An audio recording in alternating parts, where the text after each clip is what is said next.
வாக்குத்தத்தம் உன்னுடையது. இன்றைக்கு அநேகர் சக்தி வேண்டும், பலம் வேண்டும் என்று பல மாத்திரைகள், பொடிகள், மருந்துகள் என்று வாங்கி சாப்பிட்டு கொண்டிருக்கிறார்கள். கேட்டால் எனக்கு பலன் இல்லை, பலம் வேண்டும், ஆகவே மருந்து எடுக்கிறேன் என்று சொல்லுகிறவர்களை பார்க்கிறோம். நான் உன்னை பலப்படுத்துகிறவர் என்பதை மறந்துவிடாதே.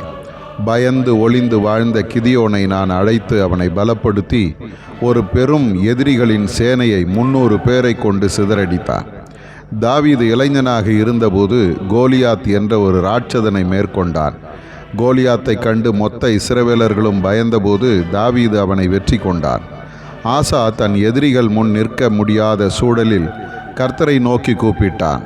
அவன் சத்துருக்களை கர்த்தர் சிதறடித்தார்.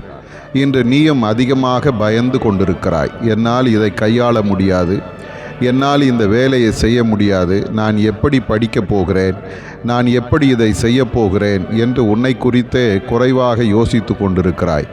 பயப்படாதே, நான் உன்னை பலப்படுத்தி உனக்கு சகாயம் பண்ணுவேன்.